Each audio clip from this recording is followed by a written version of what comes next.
The views and opinions expressed on any program are those of the persons appearing on the program and do not necessarily reflect the views and opinions of the New Media Factory.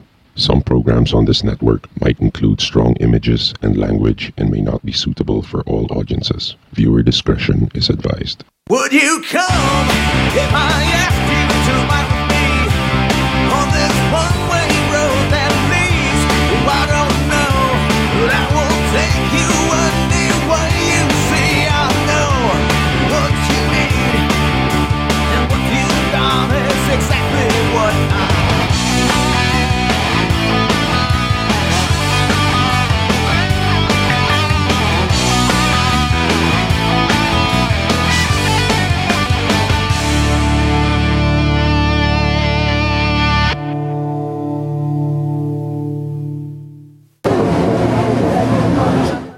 Welcome to Counterflow. We're broadcasting live from Le Mans. That is not Enchanted Kingdom. Do not be fooled by imitations. That is the real deal behind this. I'm James Deacon. With me today is Jeff Freihuber. It took me this long to pronounce your name. Did I murder it? Still wrong. Just a bit still wrong. Okay, could you say it once and for all? Freihuber. There you go. Freihuber. I was close. And of course, Ryan Cruz, no stranger to Counterflow. We've invited these experts, these gurus of F1, because let's face it, we are going to be talking about a hell of a back-to-back race coming from Silverstone over to Germany with a huge amount of controversy. We'll get to that in just a little while. So I just want to invite those who are listening right now to call the show because, we've resorted to bribery this time. We've resorted to bribery. That's what it takes, huh? That's all it takes, really. We're giving away an OtterBox, okay? We're giving away one OtterBox. It doesn't matter what your phone is. If they make an OtterBox for it, we will give it to you. Samsung, BlackBerry, iPhone. I think there's even a Nokia. I've listed it all on Facebook. Go on our Counterflow page. You can see that there. That's on Facebook, or you can go to my page if you're already, if you know. Just look for James Deacon and see all the details. There's a telephone number to call, which is 478-7954. They can also hit us up on Skype, which is Mr.Counterflow. That's Mr.Counterflow. And lastly but not least, at JDeacon72 on Twitter. Okay? So right. If you can do all that, then we can basically get this party started. And let's start off by talking a little bit about Le Mans, because once we start talking F1, we've lost Ryan. Usually all you see is just the whites of his eyes, you know? Okay. And he's it's like in the headlamp. I'll take a nap first. Yeah, and you know, you have to put a lollipop in front of him to stop him, you know? And then lift it. I didn't know that. He goes a little nuts. Okay. I have to be... I'll be checking. I'll be checking Twitter as much as I can. I got that in front of me. So if you want to sort of talk to us on there as well, we'd love to have your questions and stuff like that. Okay, I believe we already have a caller on the phone, so let's just keep you on hold if you don't mind. I think there was a Graham on the phone. We'll get back to you in just a little while. Can you run the video while we talk about Le Mans? We can float over the video if you want. Jeff, you were the one who got me all excited about Le Mans. You said. And you've never missed a Grand Prix for how long? Practice, forever. I don't qualifying. know. Practice? No, I don't always watch practice, but I always watch qualifying. When I still lived in France, I watched a lot of qualifying and races live there, wherever it was, Spain, Italy, France, Germany, etc. But I would say at least since the 80s, maybe even the 70s. That's how long you've been following it. Just how long have you been following F1 religiously? Probably more than 20 years now. More than 20 years. So combined, we've got I don't know how many years experience. But right now what we're looking at is Le Mans. Look at this. Yes. This is where I just came from. The reason I'm bringing it up is, Jeff, you told me that this was the greatest event you've ever attended, and it even ranks higher than any Grand Prix. Actually, I'm really a Formula One fan. There's no question about it. As you mentioned earlier, I've been watching Formula One for over 30 years. But if you today make me choose between going watch live any of the Grand Prix. Just look at that. That's live on the streets of Le Mans during the race weekend. There's our poor Chinese driver who was really scared. Then these guys just stop. They stop your van, and look what they're doing is they're telling you to do a burnout. At this point, they're drunk already, of course. Oh, they're completely wasted morning, noon, and night, right? I think it doesn't. But you know, it lasts for 1 week, so they're not violent. I mean, like we couldn't do the burnout. We had a diesel transit. This is the city, yeah, actually. And this is the main. This is Arnage. Yeah. This is Arnage. This is just driving in. on a Thursday, and they're already. Like and then you're not like just right beside the track. It's like a few kilometers away from the track. Yes, yeah. This is not where they actually race. Yeah. They're not held by those banners. But so you're driving through the streets. You've already got the vibe. There's our driver. Here, watch this. You burn Rober, we drink. Okay, and this guy. I mean, What a nice incentive. oh, it's fantastic. And the funny thing is, I put my window down here and I talked to him. I said, even if we don't burn rubber, you'll still drink, right? Absolutely. I said, okay, how about we don't burn rubber and you give me a drink? And these are the kind of characters that you see in Le Mans. Check these guys out, you know? And then you even have the superheroes turn up, right? These are the superheroes. I've never seen This already at the track. No, these are just fans. So this is what they are, yeah. You get the super weirdos, like this guy here. I wonder what team they're and there's supporting. George Clooney inside the car. See him? And this is in the town plaza of Le Mans, and you see these guys. They're going to do a lap around. It's more of a historical lap. Cobras, D-types, E-types. Yes, everything. But there's cars. 250,000 people that turn up to this event. And look, they're spill on the streets. The atmosphere is fantastic. You're right about that. Everyone wants to share a drink with you. Everyone wants to they're all there for just racing. You see, and then they just jump in front of your camera. Like a giant party, giant fiesta. Giant fiesta. And I was lucky enough to go there with the Aston know this Martin guy. team. Yeah. Kind of looks familiar. That's the James cam or the Gestoni cam. So they allowed us into the pits. As a matter of fact, I didn't put the photos here, but they made me work. This is a GoPro you're using? This is a GoPro, and I don't know what that guy was stuck in there for, but they made us clean the car, change the wheel, and this part here.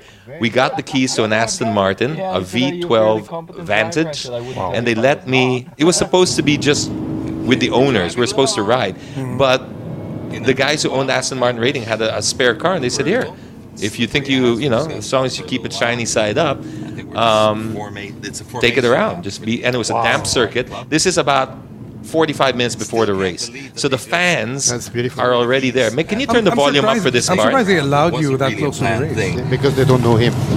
Listen, listen to this. Listen to this. That's the DB9 that takes off ahead. Watch this. That's the most on straight drive. I think Jeff would know more than me. This is one very, very fast car. You don't want to be doing this on a wet track in Le Mans, but you know, you only get to live once, right? That's beautiful. Okay, so this is the. You can keep the volume up a little bit. That's all right. The drivers are just basically on parade. Then they put us in a helicopter. This is while the race is happening. Okay, so we get into the helicopter and I can see how big your smile. oh my gosh, this is when you get a real feel for a first timer of the size, the level of, look at that. And then what I want you to see here are those are all camper vans. Yes. Those are tents and camper vans People are staying there for 1 week. for 1 week, and then when they leave, you can hear a pin drop in the city. It's just quiet. There's 180,000 people. That's the hospitality here. Watch this guy. This is awesome. You see that painting? You know how he does that painting? With a remote control car. Watch this. That's how he does those paintings. Wow. That's amazing. That's it. 10 seconds left. Okay. Look at that. He uses a remote control car that he just drives along like that, and he comes up with that beautiful painting. There's Bruno Senna, Fred Macavecchi. That guy is quick. He is the Michelin test driver, and out-qualified all. He put it on pole. So how many F1 drivers were there? You had Kobayashi. I think there's more F1 drivers there than there are in F1 right now. I think, but they were, you know, because you even have the Luca de Grassis, Of course, you have and the Davidson. Matt Not even all the. You have the top names: Kobayashi. He raced a 458, right? Yes, Alan McNeish. He's the only one I had a picture next to. I mean, him, and I tried with Patrick Dempsey, but you know, I had to fight my way through so many lady marshals. It was crazy, you know. But only two people, because you get so spoiled when you're walking through. Because in F1, if you go into the paddock of F1, yes, you see the drivers, but they're all in a very serious mode. They can't talk to you because they always have a PR next to them, and Right. every time an F1 driver talks, there's always, you know this? Yeah. Always. You'll Yeah. see the girl with a recorder because he might be misquoted, whatever. Everything has to be documented. The mood's different. I mean, I still love F1, and we're going to talk about that in a little while. But here, and by the way, when you're in the paddock, you have like a $10,000 pass type of thing to get into. In fact, they don't sell those. Those are really only for team, and they get like a number of them for hospitality. But basically, Joe Blow will never get inside the paddock. Here, they can buy tickets. So where your VIP areas are, hospitality suites are, right outside that is public. So they can literally, okay, they're separated by a little barrier, I guess. I mean, it's like a nothing but what those things they use in airports type of thing. And of course, there's a guard just in case you go into the wrong hospitality suite. But basically, you could be this close to Bruno Senna and Anthony Davidson, Alan McNeish, and all that. And it's great. It's So it's almost like the Macau Grand Prix on a bigger scale. It is. It's just like the Macau Grand Prix, but like you saw the street there practically on fire. Of course, not the same atmosphere. You're not going to get I'm that. talking about the access. Access to the About the fans, access, Well, no, it- because it is more Macau about Grand the- Prix. It is not about the history and the spirit of the race. The 24-hour race always bring very. At first, it's a very long race, so everybody will get tired, and you just finishing the race by itself, it's already a performance. So it changes. So puts everybody in a different mood. You won't have. Basically, you said it inside the streets. You won't have aggressive people. You won't have upset people. It's like a real party. That's the entire atmosphere. This is why people will not even try to jump over a fence or try to get an. You were mentioning earlier that at some portion of the track, you're right Yeah, on the track. you can literally stick your hand outside and tap the driver if you wanted to be ridiculously stupid. Really? But that's how close you can get. And because, like you were saying, 8 miles of during the middle of the night, they can't police 8 miles of track. right. And this is through public roads. Do we have a caller on the line? Did you say, is it still Graham? Okay. We'll pop Graham on the line, and we'll have to get back to Le Mans because I think, we don't want to keep them waiting too long. How do we hear this guy? Hello? You're on the air. Who's this? Hello? Yeah, you're on the air. Who's this? Graham Botecker. Oh, hey, hi. Hi, How are Graham. you? Where are you calling from? Hi. Calling. Where are you calling from? What area? Makati. Makati. All right. Okay. You have a question for us? Yes. What's your question? And to Do who? you think that Grosjean will ever win a race? Oh, come on. You're asking when we have a French guy in the studio? I tell you, you can't we screen these calls? Who's screening these calls? Okay, will Grosjean ever win a race? I can hear you. Hello? Don't hang up on him. Okay, let's pose it first to the French guy in the studio. Jeff, take the question. Well, Technically, he's Swiss. right? technically, yeah, he's not really French. He's racing with a French license, but nonetheless, I think he has showed that he's really quick. He can be really quick in several racetracks. He's not my favorite type of driver, but I guess they're improving a lot with the car. We'll talk about it, I'm sure, a bit more later. For now, so far, I guess Raikkonen was always a little quicker. Over the course of a distance, but qualifying, it's been on races, yes. Oh, races, yeah, but he has finished, I'm sure, almost all the races ahead of Grosjean. yes, I don't think there's a race where Exactly. So except for maybe Monaco. No, he crashed in Monaco If too, he right? finishes a race, by the He way. crashed. yeah. Yeah, Kimi crashed after him, but made it still. All right. it's still everything is possible in Formula One, but doesn't look like it's gonna happen quick from the season we had. I tend to agree with Jeff there, Graham, because I think that Grosjean will need extraordinary circumstances to win a race. I think is what we're saying is that it would have to be a high attrition rate, perhaps a lot of accidents in front of him. Well, that he doesn't cause. And basically luck. Wet weather perhaps spits out sometimes a different winner. But all things being equal, Ryan? Yeah, well, he has about a third, maybe a fourth of the points that Kimi Räikkönen is now. I think the potential Would is he still be the there. lowest? Would that be the biggest gap? Or would you still think the biggest gap would be Massa Alonso?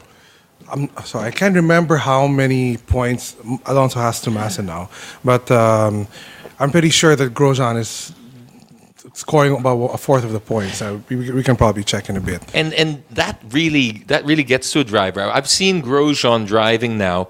He drives differently when a driver starts to doubt himself. it's perhaps the worst thing that can happen Of to a course. race car driver. Of course. You see him either get into a situation where, yeah, he's just slow because he's doubting himself, or he crashes. Yeah. He can't find that line and that confidence. And this is what we call spatial awareness, right?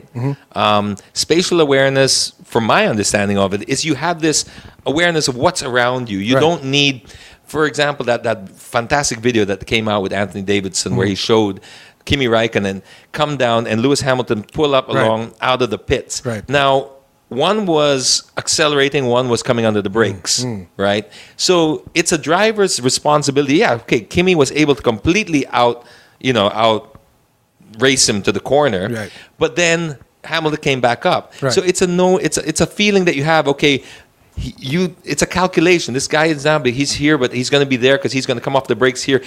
This calculation is going on in his head. So the possibility of him being here right now is real. And so when he turned in, he's already half expecting. Whoop! He sees the side Right. pod and he's off. It's like a basketball player knowing exactly where his teammates are at a certain point Okay. during the play. I feel that he may be able to win this season, but it all depends on the tire situation again. Okay, he was GP2 Asia champion, right? Correct. He was GP2 champion as well. How do you go from that to is a lack of spatial awareness basically because he just can't adjust to the speed of F1? It could be maybe because he's trying too hard too. Because maybe he's also pressured by the performances of Kimi, who's an incredible driver. Maybe not only that, because it's actually his second chance in Formula One. Yes, it is. And the first portion of the championship was awful. I mean, He's responsible for Alonso not winning the championship. Exactly. He Well, one of cannot the really reasons feel why. very well. He hit him in Spa. First corner. Yes, of course. I went back to my mind went back to the 2008 championship. No, but yeah, that's right. Right, in the first I am corner. sure it's just the same thing that you were mentioning earlier. He must not feeling very well on his shoes right now, and this is not the best the best situation you can be for a driver. You have to have absolute confidence. You have to try things. And every time he did try, he did not really succeed very well. So, So confidence the level gap might is be- bigger. Alonso bigger? has double the points of Massa, and Okay, Kimi has so 4 times the points of I think we Grosjean. gave a very long answer to Graham's question. Did we get that finally answered for you, Graham? He's now in Las Piñas. A while ago, he was in Makati. He was in Makati, and by the time he's okay. Well, thanks for calling. Thanks for being the first caller of Counterflow. Thank you. And all it took was a bribe. Great. Don't hang up yet. They'll get your details. Okay, Graham. Okay. All right, off the air, and maybe if anyone else has a better question, you might win the order box. So, all right, I like that. I like that whole discussion about Grosjean. But let's talk about Silverstone. Okay. This has never happened before. In times I've been watching 4 exact same tire failures. What the hell happened there? Well, okay, if you were to read the statement given by Pirelli Okay. after the race, it's almost like reading Tim Cook's answer to why the iPhone 4 wasn't getting a good signal. They basically said, you're not using the equipment properly. They gave a couple of reasons. So let's go through them one by one. Okay. Number one, they were talking about the camber angles. Okay? The camera angles. Camber angles, yeah, because the What the more... hell's the camera angle got to do with the failure? Because the more camber that you put in the car, the more pressure there is on the Camber. shoulder. Camber, yeah. I was thinking you said camera angle. I thought camber, sorry. that is the dumbest excuse I've heard of in the history of Formula One. Sorry. No, the Okay. camera was not shooting the tire at the right angle, so it didn't work. They were literally shooting. The camera was... Okay, go on. Sorry. The heat from the camera was affecting the temperature Okay. of the tires. So yeah, the camber was putting undue pressure on the shoulder because we're talking about 3 parts of the tire here. One is a contact patch, one is the sidewall, and one is the shoulder. So the shoulder was the one that basically was the one blowing up during the course of the race. So they were saying some teams were setting up their cars using extreme camber angles because it is the fastest circuit so far. It's very high-speed corners. So they said that's one reason. Another reason is that some drivers were going through the corners, cutting the corners, and attempting to put down the power as early as possible. And I believe we have that video. Yeah, why don't we show that video of... because a lot of people are blaming Pirelli. I think it's a bit... Sorry? Yeah, full screen. because he will actually let Gary Anderson explain what he thinks. Have you seen this video, Jeff, about Gary Anderson explaining his theory on the tire explosions in Silverstone? We've heard a lot today about turn 4. Well, we've come down here to have a look at what could be causing these punctures. We saw 5 left rear tyres fail and 1 left front tyre fail. Now, if you look here at this part inside the curb, it's green to match the grass, but it's actually concrete. And you can see the black lines on there. Now, obviously, the drivers are driving on that part of the track. It cuts the corner. You can get the power on earlier. Everybody wants to do that. That's what racing's about. But come and have a look at this down here. And I think I can show you why the tyres are getting cut. If we take this part of the curb here, now for example, if your car was over here with the tyre, not a problem. But if your car is very close to the curb, the inner sidewall is going to get caught in this. The car is sliding all the time through this corner. It wants to go over there somewhere. The inner sidewall is getting caught on this very, very sharp part of the curb. They have no strength. And that's just about the height where we see the tyre getting cut and the tread coming off. So for me, this here's a problem. Pirelli need to act on it for sure, but the FIA also need to act. This here is not safe. Wow. I thought that was a very good explanation, but I think he's right. Pirelli also need to act. But I think why I feel Pirelli is not really to blame here is they should allow testing. Correct. That's ridiculous, right, Jeff? I mean, they're not allowing testing in Formula One. I mean, in basketball, badminton, everyone gets to practice. Yeah. Why not Formula One? They're allowed to test, but with a 3-year-old car. Definitely. With completely different different definitely. loads. Testing is a compulsory component of whatever sports you're getting into. If you don't practice, if you don't test, exactly. There's no even beyond the safety issue, that is, of course, the main issue here. But how would you expect people to work out something with the best possibility, squeezing everything, every possible portion of a tenth of a seconds, thousand seconds, and you said to do that without practice. I mean, it doesn't make sense. And you said that but they're allowed to test with a 3-year-old car. It's like saying the basketball team's allowed to test, but with a rugby ball. Correct. They're allowed to practice with a rugby ball, but on game night they have to use a basketball. It's ridiculous. They did this in order to bring costs down, which I agree as well. But I think it's reached the other ridiculous side of the pole where, we have drivers who are coming in that are a menace already on the track because they're not used to it. They need to test more. Correct. I agree with limiting it, but it is true. It is to bring the cost down. The thing is, we've seen so many tire manufacturers, so many tires change. Not only on the tires, so many regulation changes in the last 10 years. That is amazing. It's also part of the show. I understand that.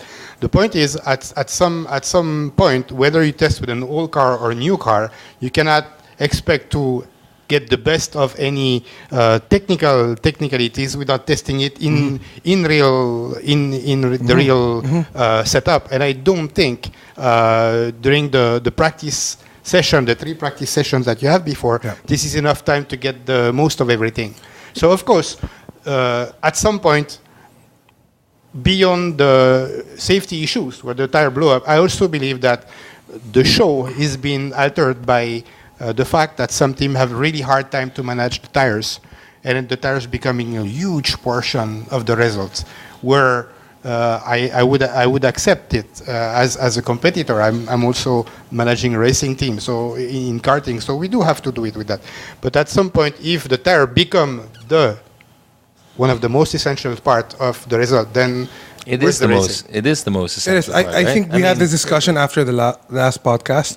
I remember reading an article about 2 years ago where they did a simulation and they increased by 10% the different components of an F1 car. So they increased an engine power by 10%. So 10% more horsepower, maybe 80 more horsepower. And they increased the lap time by, let's say, 0.15 of a lap. They increased suspension efficiency by 10%. It increased 0.08 per lap. And the other components as well, aerodynamic efficiency and all that. But when they increased the performance of the tire by 10%, the lap times went down by 1.5 seconds. Wow. Yeah, that's how much performance. Okay, that's putting it in perspective. Because I was going to try and come to a ridiculous figure. I don't know how we calculate this, but the difference in tire could be the difference of what, 200 horsepower, would you say? I mean, if you, as a racing car driver, as maybe a karter, not even, would you, I don't know how to phrase this question, but as a professional karter, you've competed, you run your own team. If you were to get a choice where you could pick your own tires or pick your own engines, which would you pick for a race? You have bespoke tire or it's a very tough question.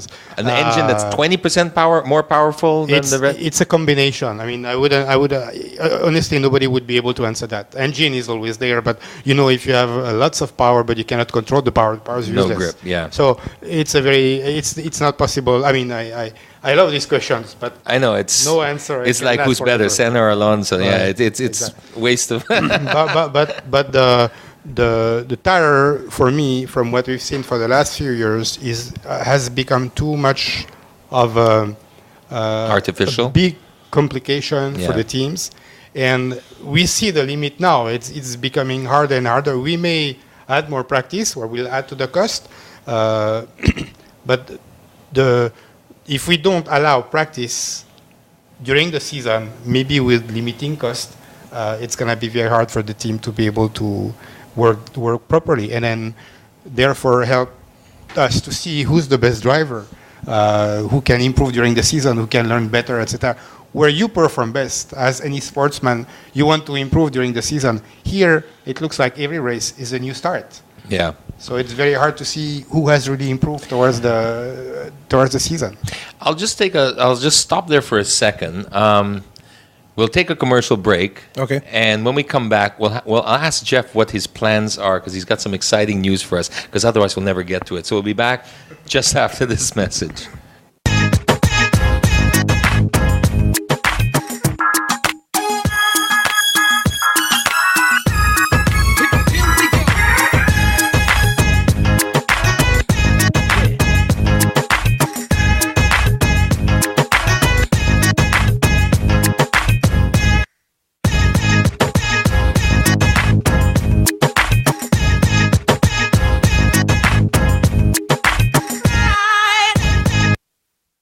What? I think they should put otter boxes on the tires of F1 idea. cars.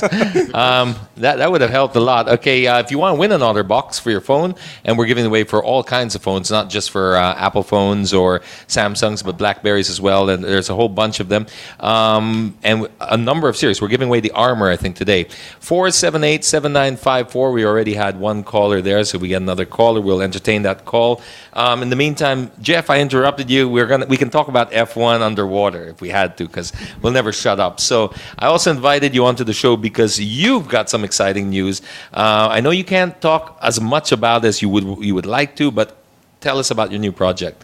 Yeah, actually, I would like to talk about it a lot. Okay, well, say as much as you can. I'll try not to put you on the spot. We've been into the leisure karting for about 7 years now. We started in Parañaque. City Kart Racing started in Parañaque. We moved to Makati, and we finally find the place Makati a lot more suitable for what we're doing. So since we closed our operational track that was located in Park Square, Park Square has been closed. Park Square, yeah, demolished, closed. So we have a plan to reopen before the end of the year. Target is September, and a much better facility. That's not too far away from No, you. it's not. No, actually a few minutes away from where we are now. No, not too far away. That opening he's talking about. No, not too Timetable. far. I'm sorry. Yeah. We will have. What I can say is we'll have the regular features of City Kart Racing. We'll have a bridge. Nice. A long bridge. I like that bridge. Yeah.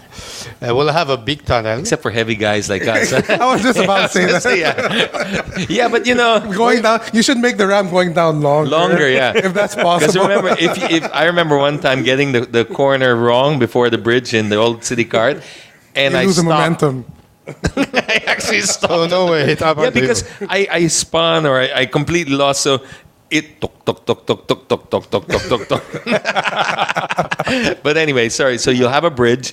Can you tell us where in Makati? Is that too much info? Or Yeah, that's a bit too much at the moment. I mean, I don't think a competitor is going to beat you to September. No, but I want to come back here. So then you'll have a good time to. So what can you tell? Because there are obviously a lot of car fans out there, motor racing fans out there. What can you tell them about this new karting track? Aside from the bridge, you've got. Yeah, it's not gonna be indoor anymore. We're gonna be outdoor. We're gonna have a real nice asphalt where we'll have hopefully no grip problem, no tire problem, hopefully. The funny thing about tires, I don't know if I ever told you that story, James. When we opened Park Square, so we obviously were ready. We bought sets of tires, etc. And then before we did the launch, the grand opening day, we had the soft opening. So we're inviting people to come around, etc. And then the surface was so abrasive that on the grand opening day, we had only one set of tire left. Wow. So on the grand opening of City Kart Racing in Pirelli, nobody did karting. We just did. I didn't know that story. I didn't know that story. Wow, that's funny. But so this is going to be an asphalt nub in City Kart, both in Park Square and the older one, Paranaque. You were running off of like a warehouse floor. Then there was a cement car park type of different surface, and there was wood. Yes. So here, this is proper racing. Yeah, proper racing, yeah. And then the bridge will be made out of wood, I guess, right? No, we'll have concrete. No, it's going to be a it's gonna be a concrete metal wood. Because the last one was more of a temporary yellow wood, plywood, and yeah. No, and then we'll have the same timing system that we have. It's really nice. Same tied up with Facebook, and then the new applications that we have now with the Twitter. So every time you race there, you can have your time placed there. On our website, we'll have the live timing system. So anytime that we have a race at City Kart, you can see. Checking on the website the That's ranking. good because everyone fights against that time, right? Track time. Right. What's a track record and all that. Absolutely. So we're looking at, and then the hospitality facilities will be much bigger. Yeah. A lot better. We'll have a restaurant that can accommodate all the way to 100 people, a conference room for 150 people. We'll sell all kind of attires, suits, helmets, gloves, shoes, etc. It's going to be really a complete complex. This is bigger than City Kart was? A little bit smaller in Paranaque, you mean? Yeah, actually a bit in between. But the track facility is going to be really awesome. I mean, I'm done with the layout. I know you were asking. I don't want to disclose it yet, but I'm done with that. There's going to be something that we did that I really wanted to do before, but the space that I had couldn't make it. So I have a 2 finish line parallel. I don't know if you Oh, yeah, like a special stage? Yeah, no, 2 finish line parallel. So which means, like, for example, the start-finish line is right here on a straight line. There's another straight line right beside parallel, which is exactly at half lap.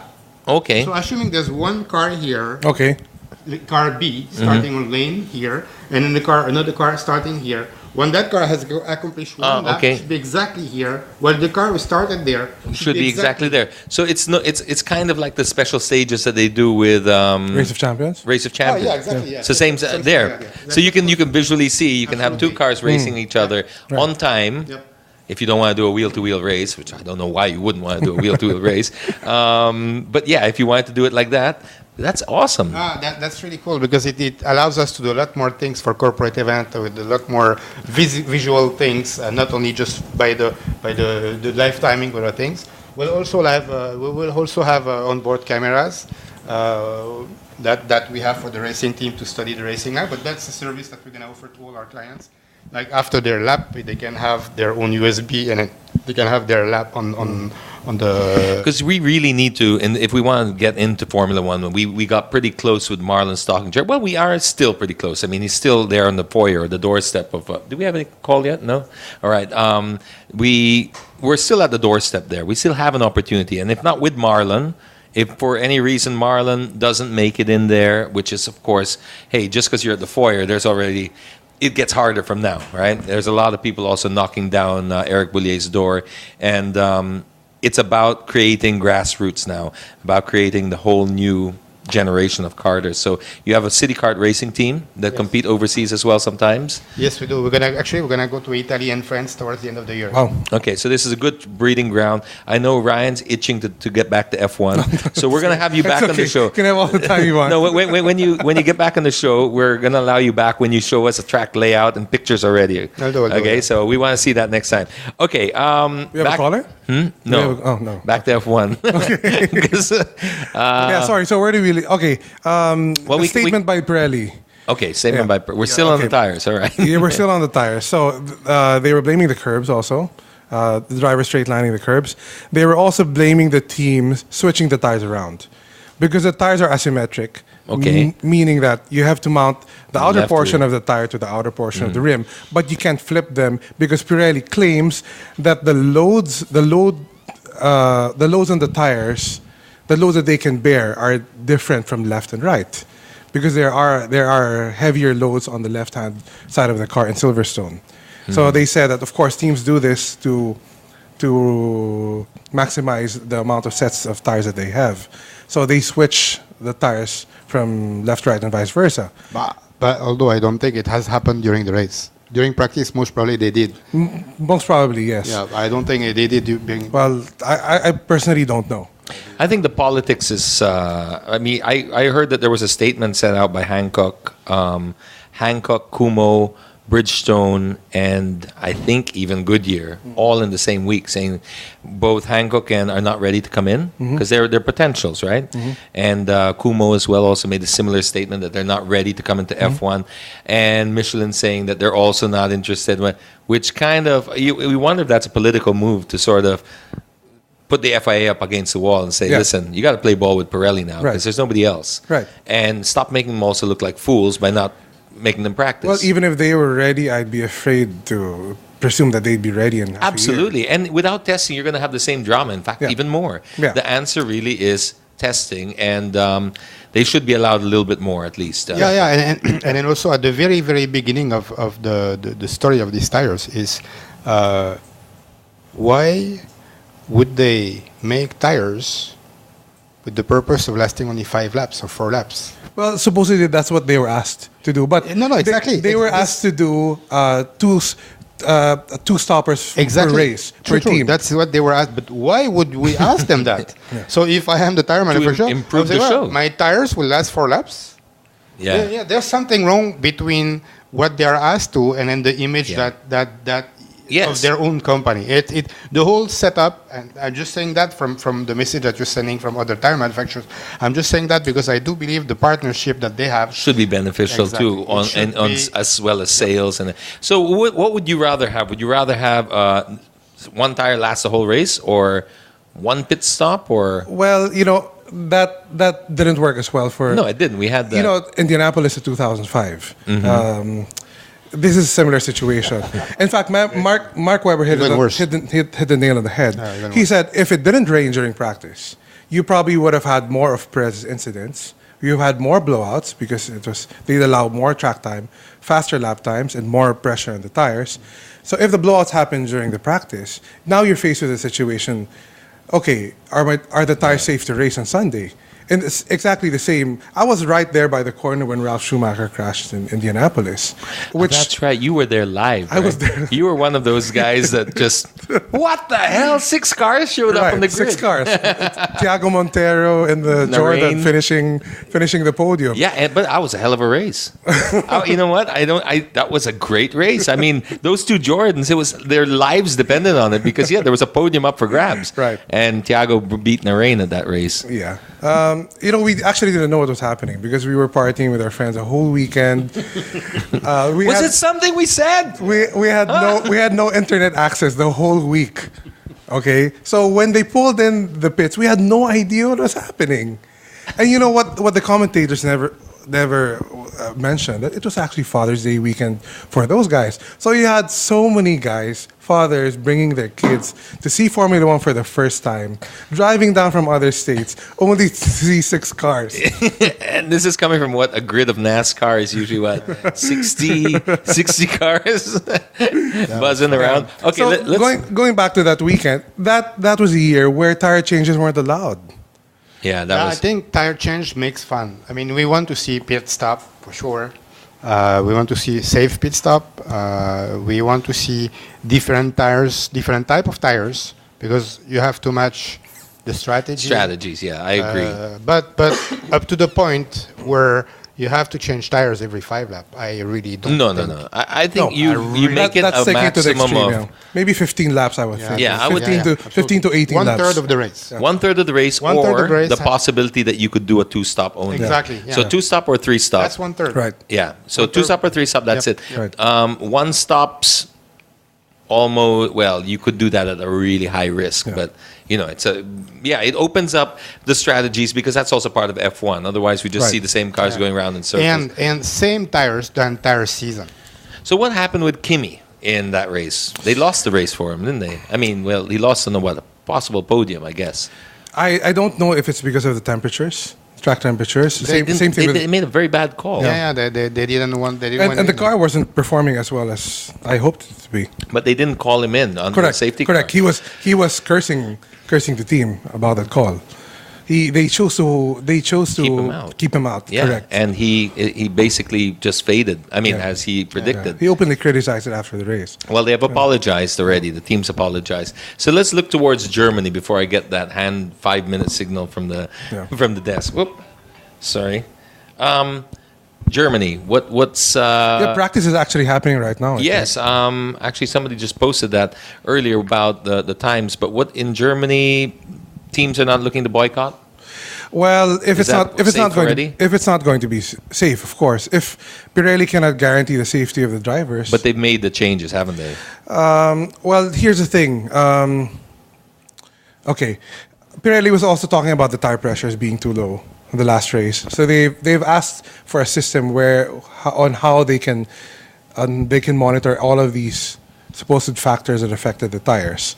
So. If you were to look at it, going back to what you were saying earlier, and looking into the next race, they could have avoided this situation because after the Canadian Grand Prix, they were actually wanting to introduce the 2012 tire with a Kevlar belt.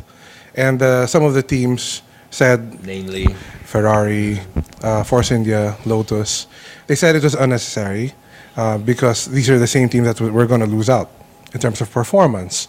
So they had to go back to their labs and find another way to bond the Kevlar belt into the tire, because basically what they wanted was the structure of the 2012 tire with the performance of the 2013 tire.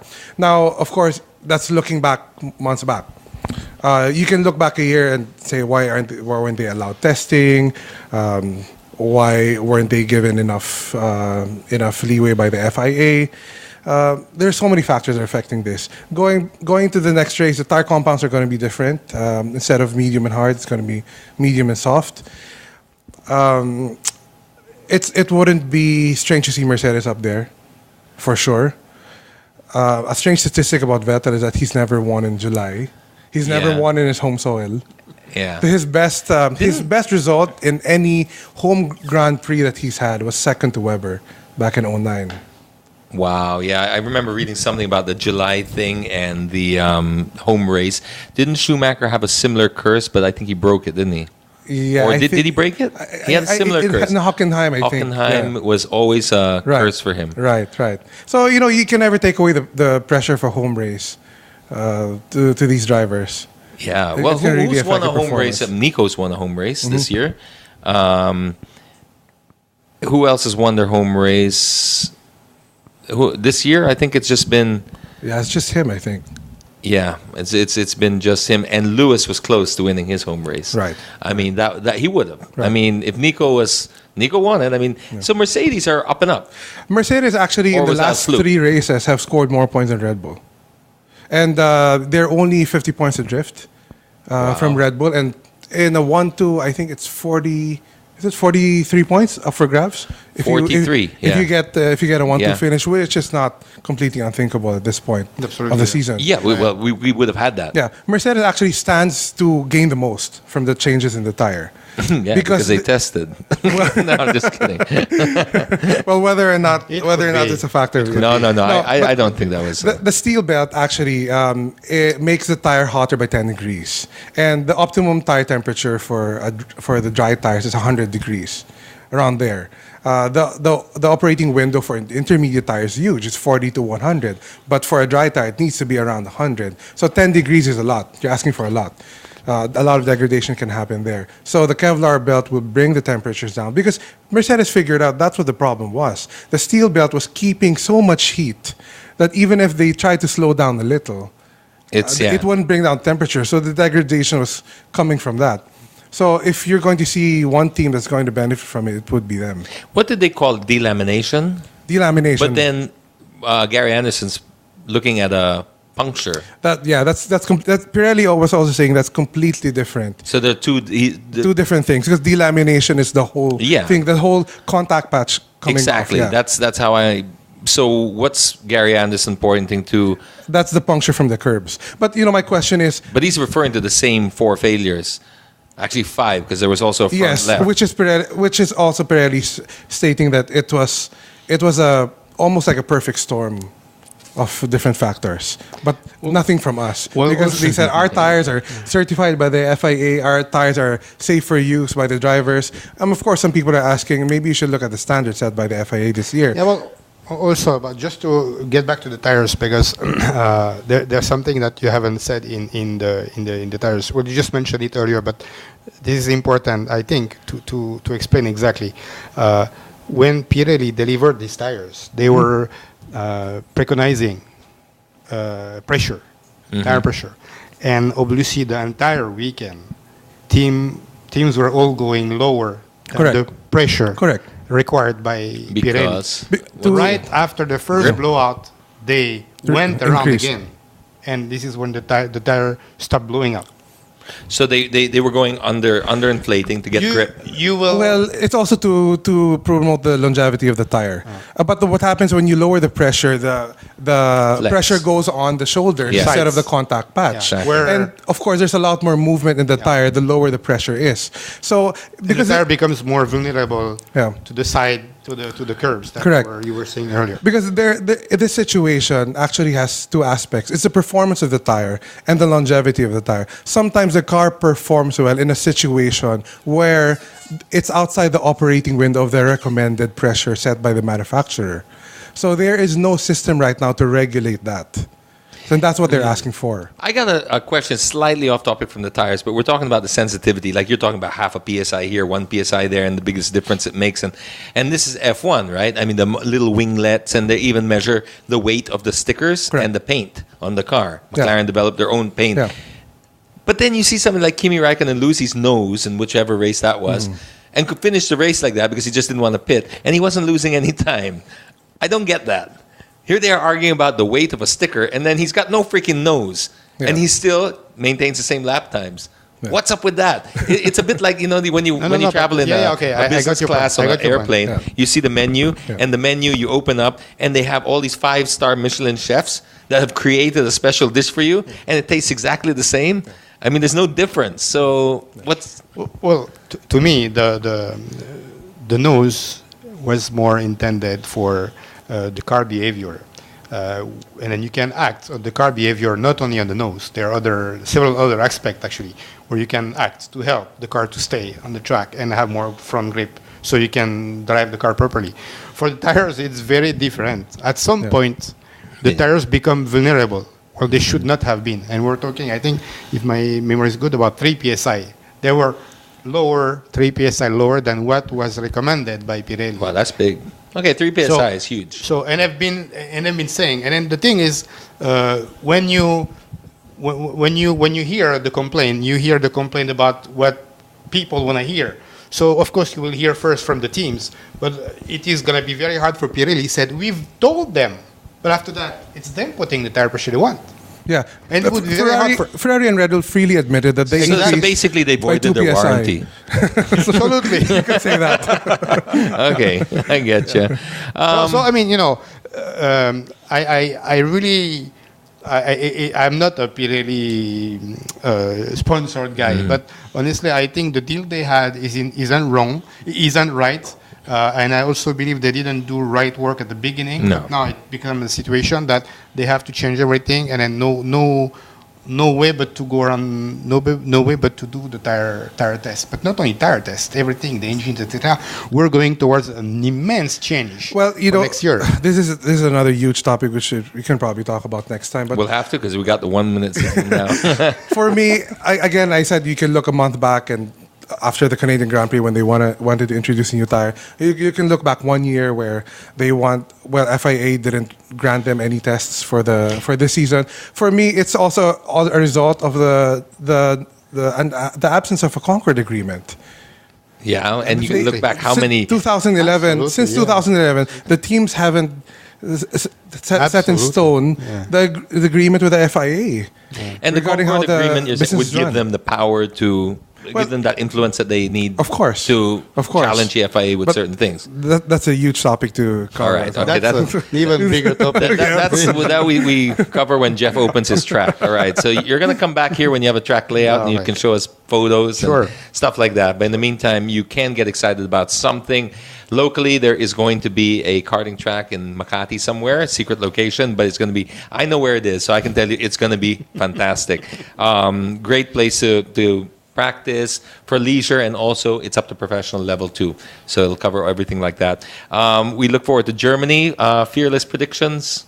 I hope and I think that Mercedes will do well this race. So that's a hope and think. Yes. Okay. I That would be great for them. Is it? It's Nürburgring or Hockenheim? Nürburgring. Nürburgring. It's Hungary after Nürburgring. What a pity, because Hockenheim is Mercedes. No, yeah. That's a Mercedes Yeah. actual. Okay, Jeff. Well, I am not a Raikkonen fan, but I feel he's gonna do something. The car has been improved. I'm sure they feel some. I think so. But I also feel Mercedes has a chance. I would say Hamilton, Raikkonen. Sad for my favorite Alonso, but I don't think he has the right car at the moment. Yeah.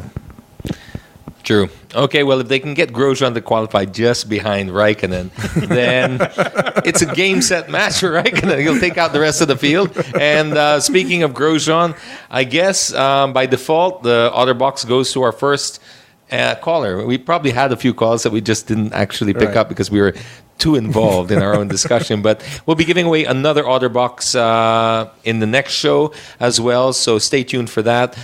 Till then, I've been James Deacon. Ryan Cruz. Jeff Freihuber. Freihuber. Got it this right this time. Drive safely, everyone. See you.